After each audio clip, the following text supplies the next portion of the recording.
9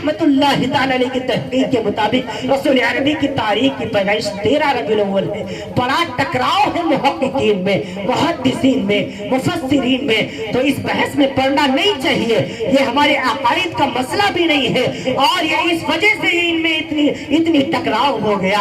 آپ ابن سعد پڑھیے، تاریخ طبری پڑھیے، جرجان پڑھیے، تاریخ دمشق پڑھیے، البدایہ والنہایہ پڑھیے، کوئی بڑی بڑی تاریخ کی کتابیں پڑھ جائیے، آپ کو ایک تاریخ نہ ملے گی کسی میں 9 ربیع الاول، کسی میں 10 ربیع الاول، کسی میں 11 ربیع الاول، کسی میں 12 ربیع الاول. یہ اتنا اختلاف کیوں ہوا؟ اس کی وجہ کیا ہے؟ اس کی وجہ یہ ہے کہ جس دور میں امام الانبیاء دنیا میں تشریف لا رہے تھے اس دور میں پڑھنے پڑھانے کا رواج تھا ہی نہیں. اس دور میں بڑی جہالت تھی. خود فاروق اعظم رضی اللہ عنہ فرماتے ہیں سارے کے سارے مکے میں 10 آدمی ایسے تھے جو 100 تک گنتیاں لکھنا جانتے تھے اور میں ان 10 آدمیوں میں سے ایک تھا جو 100 تک گنتیاں لکھ لیتا تھا. یہ فاروق اعظم کا بیان ہے. اب بتاؤ اتنی جہالت جس دور میں ہو اس میں پڑھنے پڑھانے کا اور تاریخیں محفوظ کرنے کا کوئی رواج ہوگا؟ یہی وجہ ہے کہ آقا مدنی صلی اللہ علیہ وسلم کی پیدائش کی صحیح تاریخ متعین نہیں ہو سکی. یہی صرف ایک وجہ ہے. رسول عربی صلی اللہ علیہ وسلم، میں عرض کر رہا تھا آپ سے، ساری کی ساری کائنات پر رب ذوالجلال نے احسان فرمایا. وما ارسلناک الا رحمتا للعالمین. یہ آیت بتاتی ہے کہ رسول عربی علیہ السلام صرف اور صرف خوب غور سے سنیے گا، مسلمانوں کے نبی نہیں ہیں، کلمہ پڑھنے والوں کے نبی نہیں ہیں، ایمان کا دعویٰ کرنے والوں کے نبی نہیں ہیں، بلکہ سارے عالم کے لیے رب ذوالجلال نے ان کو، کس کو؟ رسول عربی صلی اللہ علیہ وسلم کو رحمت بنا کر کے بھیجا. اس کائنات ارضی کے اوپر بہت سے انبیاء کرام علیہ السلام آئے. آدم علیہ السلام سے لے کر کے عیسیٰ روح اللہ تک کم و بیش 1,23,999 انبیاء کرام دنیا میں تشریف لائے، لیکن رب ذوالجلال نے کسی بھی نبی کو سارے عالم کے لیے رحمت بنا کر نہیں بھیجا. کسی کو ایک قریے کے لیے، گاؤں کے لیے، کسی کو ایک بستی کے لیے، کسی کو ایک شہر کے لیے، کسی کو ایک خطے کے لیے، کسی کو ایک ملک کے لیے، لیکن سارے عالم کا نبی بنا کر رب ذوالجلال نے صرف اور صرف امام الانبیاء احمد مجتبیٰ محمد مصطفیٰ صلی اللہ علیہ وسلم کو بھیجا. کسی نبی کی نبوت قیامت تک نہیں، صرف ہمارے نبی کی نبوت قیامت تک ہے. کسی نبی کی شریعت قیامت تک نہیں، صرف ہمارے نبی کی شریعت قیامت تک ہے. اب قیامت تک نہ کوئی نیا نبی آئے گا، نہ کوئی نئی کتاب آئے گی، نہ کوئی نیا قانون آئے گا، نہ کوئی نئی شریعت آئے گی. ہاں اب قیامت تک کے لیے ہمارا نبی ہے، قیامت تک کے لیے ہمارا قرآن ہے، قیامت تک کے لیے ہماری شریعت ہے، قیامت تک کے لیے نبی کی نبوت ہے. اب کوئی اگر نبوت کا دعویٰ کرتا ہے وہ دجال ہے، وہ کذاب ہے، وہ لعین و ملعون ہے. ہاں نہ اس کی نبوت تسلیم کی جائے گی نہ اس کی رسالت تسلیم کی جائے گی. یہ آقا مدنی صلی اللہ علیہ وسلم کی زبانی بھی اللہ نے فرما دیا اور قرآن کریم میں بھی اعلان کر دیا.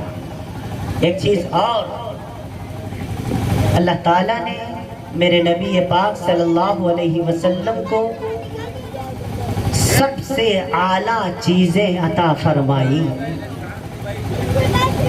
سب سے اعلیٰ جو قرآن ملا ہمیں اور آپ کو، سب سے اعلیٰ جو ہمیں اور آپ کو اللہ تبارک و تعالیٰ نے جس امت میں بنا کر بھیجا وہ بھی سب سے اعلیٰ، سب سے اعلیٰ. اسی لیے میں کہا کرتا ہوں اگر اس امت سے اعلیٰ اور کوئی امت ہوتی وہ اللہ میرے نبی کو دیتا. اس کتاب سے بہتر کوئی کتاب ہوتی تو وہ کتاب اللہ رب العالمین میرے محبوب کو دیتا. اگر اس امت اور اس امت سے بہتر کوئی اور امت ہوتی وہ میرا رب میرے محبوب صلی اللہ علیہ وسلم کو عطا فرماتا. پھر مجھے مجھے کہنے دیجئے اگر صحابہ کرام سے بہتر کوئی صحابی ہوتا تو اللہ اپنے نبی کو دیتا، صدیق سے اچھا کوئی صدیق ہوتا تو میرا اللہ اس صدیق کو میرے نبی کو دیتا، اگر فاروق اعظم سے اچھا کوئی فاروق ہوتا تو میرا اللہ اس فاروق کو میرے نبی کو دیتا، اگر عثمان ذی النورین سے اچھا کوئی عثمان ہوتا تو رب الجلال اس عثمان کو میرے نبی کو دیتا، اگر علی مرتضی سے اچھا کوئی علی ہوتا تو اس کو میرا اللہ میرے نبی کو دیتا، اگر نبی کی بیٹیوں سے بہتر کوئی بیٹیاں ہوتی کائنات کے اندر تو رب الجلال اپنے محبوب کو بیٹیاں عطا فرماتا، اگر نبی کی بیویوں سے بہتر کوئی بیویاں ہوتی وہ رب الجلال اپنے محبوب کو عطا فرماتا، اگر رسول پاک صلی اللہ علیہ وسلم کو رب الجلال اگر مکہ اور مدینہ سے بہتر کوئی شہر ہوتا وہ شہر عطا فرماتا۔ ہاں اس کائنات عرضی کے اوپر جتنی سب سے اعلیٰ چیزیں تھیں رب الجلال نے میرے محبوب کریم صلی اللہ علیہ وسلم کو عطا فرمایا۔ کیوں؟ اللہ تعالیٰ نے اس رسول کو اپنا محبوب بنایا۔ ایک روز صحابہ کرام بیٹھے ہوئے تھے اور آپس میں کچھ باتیں کر رہے تھے، تو صحابی نے کہا، اللہ کے رسول وہاں پہ موجود نہیں تھے، امام بیہقی نے اس کو نقل فرمایا۔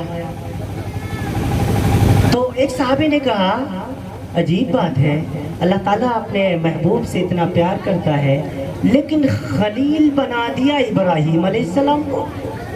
خلیل کہتے ہیں دوست کو، خلیل کا معنی دوست، خلیل کہتے ہیں دوست، خلیل بنا دیا ابراہیم علیہ السلام کو۔ اتنے میں آقا مدنی صلی اللہ علیہ وسلم تشریف لے آئے۔ میرے آقا نے فرمایا صحابہ کرام سے کہ آپ لوگ کس چیز کے بارے میں باتیں کر رہے ہیں؟ تو صحابی نے بتا دیا، یا رسول اللہ ہماری سمجھ میں نہیں آتا کہ اللہ تعالیٰ آپ کو اتنا پیار کرتا ہے، اتنی محبت کرتا ہے آپ سے، لیکن دوست بنایا ابراہیم علیہ السلام کو۔ تو آقا مدنی صلی اللہ علیہ وسلم نے فرمایا پریشان ہونے کی ضرورت نہیں ہے، اللہ تعالیٰ نے حضرت ابراہیم کو خلیل بنایا ہے اور مجھے حبیب بنایا ہے۔ کیا بنایا ہے؟ حبیب بنایا ہے۔ حبیب بھی کہتے ہیں دوست کو، خلیل بھی کہتے ہیں دوست کو۔ علامہ بدر الدین عینی رحمت اللہ علیہ نے لکھا، اللہ علی قاری رحمت اللہ علیہ نے لکھا، خلیل اس دوست کو کہتے ہیں جس سے محبت میں سب کچھ چھین لیا جائے، اور حبیب اس دوست کو کہتے ہیں جس کو محبت میں سب کچھ دے دیا جائے۔ ہاں، حبیب کسے کہتے ہیں؟ جس کو محبت میں سب کچھ دے دیا جائے۔ اللہ نے سب کچھ دے دیا، سب کچھ دے دیا، اور پھر اعلان کر دیا وَلَسَوْفَ يُعْطِيكَ رَبُّكَ فَتَرْضَىٰ۔ اے میرے محبوب مانگ، کیا مانگتا ہے؟ ان قریب تیرا رب تجھ کو اتنا دے گا کہ تو راضی ہو جائے گا۔ اسی کو رگ وید میں کہا گیا، اندر کا میں وید نشمت شہنوی چرا جمو مہید گشت کر دی سروات نے ہر نادریا۔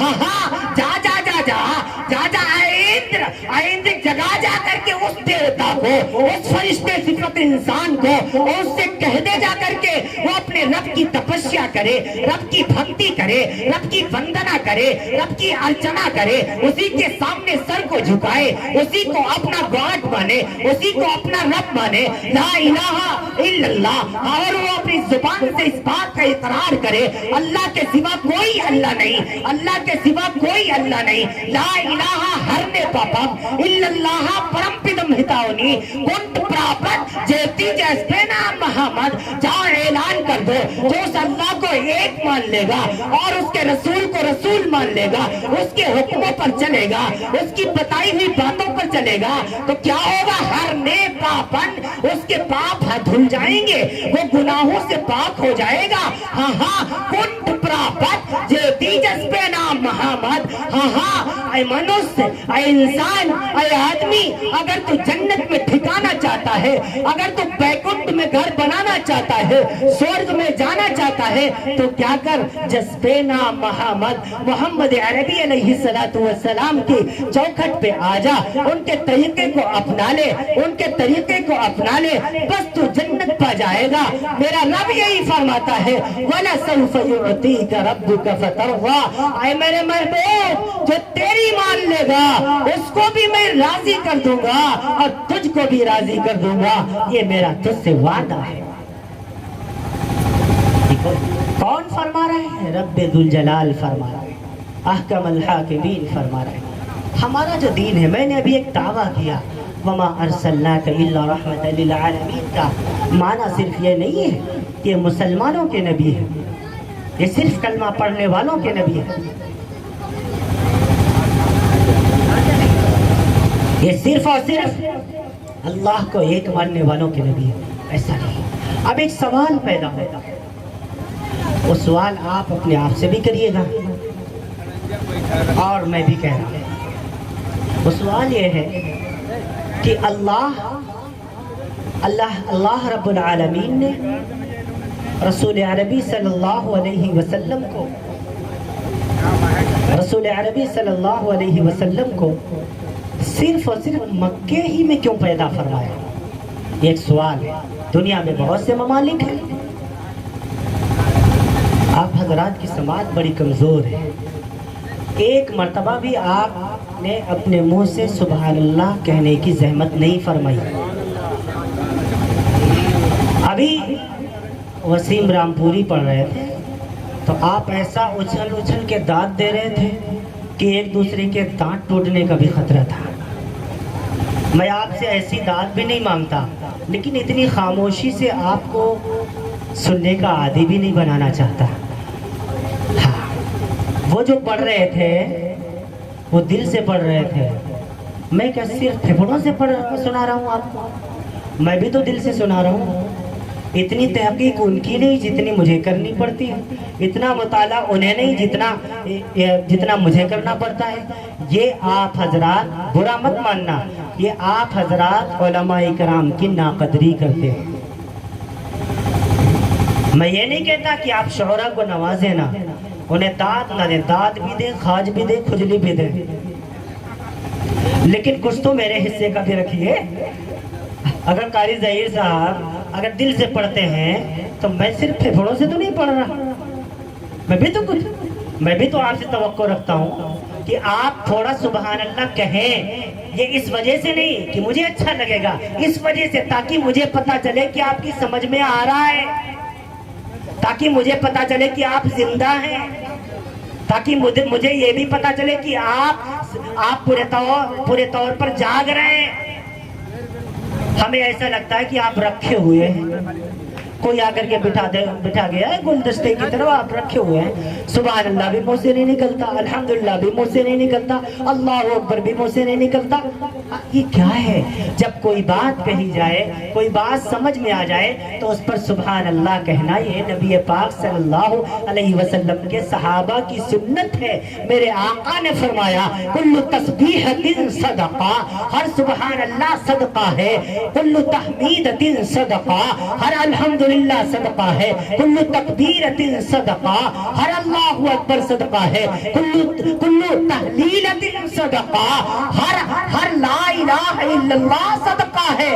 ہاں اللہ آپ کو صدقے کا ثواب دینا چاہتا ہے اور آپ گونگے بنے بیٹھے ہوئے ہو. نہیں سمجھ میں آیا, ابھی بھی نہیں سمجھ میں آیا. ارے پیچھے والوں زندہ ہو تو زندہ ہونے کا ثبوت تو دو, ایک مرتبہ کہو بلند آواز سے سبحان اللہ. ماشاءاللہ ماشاءاللہ, اب لگ رہا ہے زندہ ہو. ویسے لگ رہا تھا پتہ نہیں کہاں بیٹھے رکھے ہوئے ہو خالی. میں عرض کر دوں آپ سے, یہ اس قوم کی سب سے بڑی کمزوری یہی ہے کہ اس نے بولنا چھوڑ دیا. اس نے بولنا چھوڑ دیا, بزدلوں کی طرح بیٹھے رہتے ہو. ارے خوب سبحان اللہ الحمدللہ کہا کرو. اگر یہی میں خطاب دارالعلوم دیوبند کے اندر کر رہا ہوتا یا مذاہب علوم کے اندر تو میں یہی خطاب کر رہا ہوتا تو سبحان اللہ الحمدللہ سے اس اس کی دیواریں بھی گونج رہی ہوتی، اور یہ ہاتھا پور والے اللہ معاف کرے۔ میں عرض کر دوں، میں نے سوال کیا تھا؟ ایک سوال یہ تھا کہ ساری دنیا میں سے اللہ رب العالمین نے صرف اور صرف عرب کو کیوں چنا؟ عرب کو کیوں چنا؟ اسی میں آقا مدنی صلی اللہ علیہ وسلم کیوں پیدا فرمایا؟ اس کی ایک بڑی وجہ یہ ہے، علماء کرام نے لکھا ہے ساری دنیا کے 265 ممالک میں سے ایک ملک ایسا نہیں تھا سوائے عرب کے جہاں پورے طور پر باپ اپنی بیٹیوں کو زندہ زمین میں دفن کرتا۔ یہ بیماری صرف اور صرف کہاں تھی؟ عرب کنٹریز میں لوگ زندہ اپنی بچیوں کو زمین میں دفن کر دیا کرتے تھے۔ قرآن کریم میں ہے نا وَإِذَا الْمَوْءُودَةُ سُئِلَتْ بِأَيِّ ذَنبٍ قُتِلَتْ، میں قیامت کے دن ان بچیوں کو زندہ کروں گا اور ان سے پوچھوں گا بتاؤ کس جرم میں تمہیں قتل کیا گیا تھا۔ آقا مدنی صلی اللہ علیہ وسلم بیٹھے ہوئے ہیں، ایک صحابی آئے، حلقت یا رسول اللہ کے رسول میں برباد ہو گیا، ہلاک ہو گیا۔ کیوں، کیا ہوا؟ کہا یا رسول اللہ زمانے جاہلیت کی بات ہے، آپ نے اس وقت نبوت کا اعلان نہیں فرمایا تھا، آپ نے رسالت کا اعلان نہیں فرمایا تھا۔ ہاں یا رسول اللہ میں جہالت کے اندھیرے میں پڑا ہوا تھا، میں تاجر آدمی ہوں، میں کبھی تجارت کے لیے یمن جاتا تھا، کبھی فلسطین جاتا تھا، کبھی تہران جاتا تھا، کبھی لبنان جاتا تھا۔ یا رسول اللہ جس وقت میں حمل پورے طور پر جس وقت میں سفر پہ روانہ ہوا اس وقت میری بیوی حمل سے تھی، میری بیوی پیٹ سے تھی۔ یا رسول اللہ جب میں چلنے لگا تو میں نے اپنی بیوی سے کہا دیکھو گھر میں اگر بیٹا پیدا ہو تو اسے سنبھالنا بڑا کرنا، لیکن اگر بیٹی پیدا ہو تو اس کو ختم کر دینا، اس کو قتل کر دینا۔ اتنی تاکید کر کے میں تو سفر پہ روانہ ہو گیا۔ بڑا لمبا سفر تھا، 2-2.5 سال لگ گئے۔ جب میں واپس آیا میرے پیچھے میرے گھر میں ایک بیٹی پیدا ہوئی، لیکن میری بیوی نے غدر کی وجہ سے بتایا نہیں۔ میں نے پوچھا بتاؤ میرے پیچھے کہ کون سی بیٹا ہوا تھا یا بیٹی ہوئی تھی؟ میری بیوی کہنے لگی ارے بیٹی ہوئی تھی، وہ تو پیدا ہوتے ہی ختم ہو گئی تھی، مر گئی تھی، اس بچی کو چھپا دیا، جو اصل بچی تھی اس کو چھپا دیا۔ یا رسول اللہ صلی اللہ علیہ وسلم پھر کیا ہوا؟ پھر کچھ دن کے بعد آخر یہ راز کب تک چھپتا؟ میں نے گھر میں اس بچی کو دیکھ لیا، میں نے پوچھا یہ کس کی بیٹی ہے؟ تو میری بیوی کہنے لگی یہ میری نہیں ہے، یہ پڑوس کی ہے، اس کی امی ختم ہو گئی تھی اسی وجہ سے پالنے کے لیے رکھ رکھا ہے۔ میں نے کہا اپنی نہیں ہے تو ٹھیک ہے، دوسرے کی ہے تو چلے گا۔ اسی کو عطا اللہ شاہ صاحب بخاری رحمت اللہ تعالی علیہ نے لکھا کہ عرب کے لوگ اس وجہ سے اپنی بیٹیوں کو زمین میں دفن نہیں کرتے تھے، زندہ مار نہیں دیتے تھے، کیونکہ ان کو بیٹیوں سے نفرت تھی۔ بات یہ نہیں تھی، بات یہ تھی کیونکہ ان کے اندر سرداری تھی، ان کے دل میں خیال یہ آتا تھا اگر بیٹی گھر میں آئی تو اس کا بیاہ بیٹے والوں کے گھر میں کرنا پڑے گا اور ہمیں بیٹے والوں کے سامنے جھکنا پڑے گا۔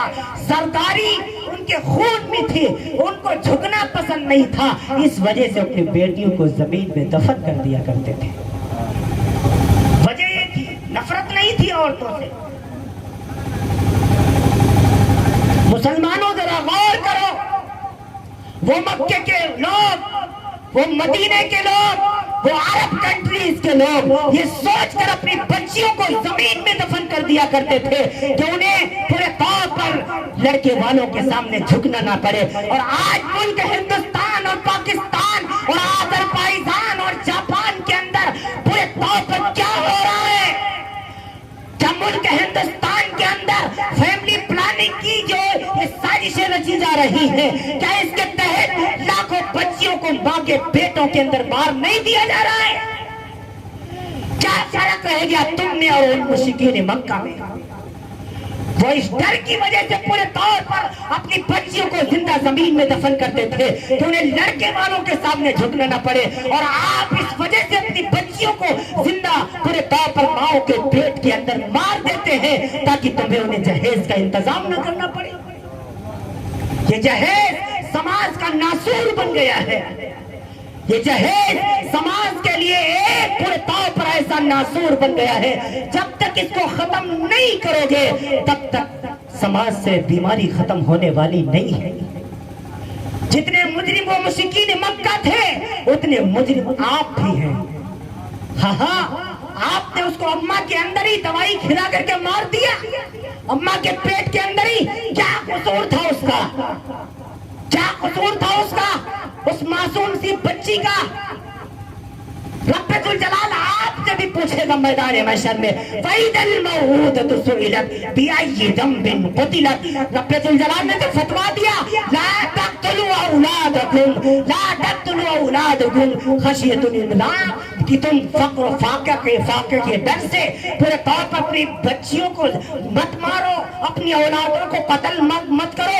نحن نرزقہم، ان کے رزق کی ذمہ داری تمہارا رب ذوالجلال لیتا ہے۔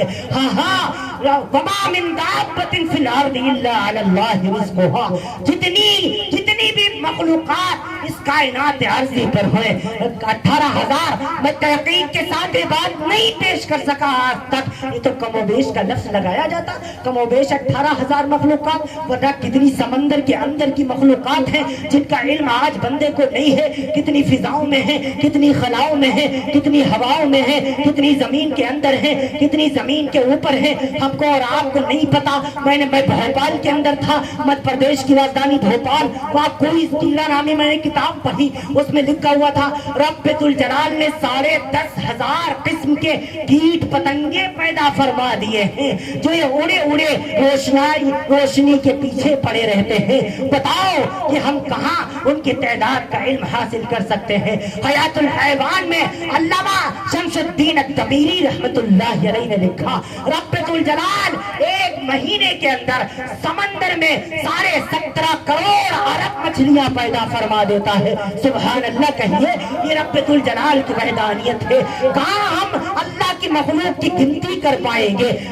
صرف سمندر کی مخلوق کی گنتی کرنے پر اگر آ جاؤ گے تو کوئی نہیں کر سکا، دنیا کا کوئی سائنسدان، دنیا کا کوئی بھی پورے طور پر ماہر فلکیات یا ماہر سمکیات نہیں بتا سکا کہ رب ذوالجلال نے سمندر کے اندر کتنی قسم کے مخلوقات کو پیدا کیا ہوا ہے۔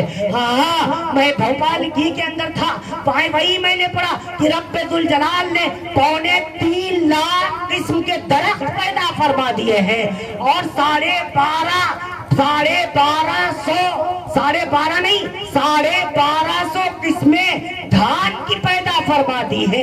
پنساری سے پوچھئے گا بیٹا تمہیں کتنے دھانوں کے نام یاد ہیں، وہ بتا نہ پائے گا۔ یہ رب ذوالجلال کی قدرت ہے۔ تو رب اعلان کرتا ہے، اے لوگوں تم فقر و فاقہ کے ڈر سے اپنی اولادوں کو قتل نہ کرو، ان کے رزق کا ذمہ تمہارے رب ذوالجلال نے لیا ہوا ہے۔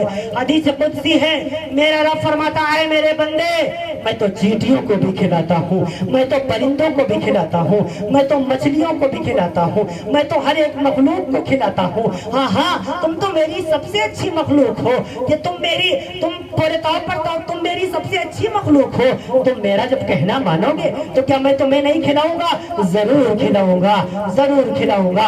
موسیٰ علیہ السلام کوہ طور پر گئے، رب ذوالجلال نے فرمایا اے موسیٰ تمہارے پیر کے درمیان جو پتھر ہے اسے اٹھاؤ۔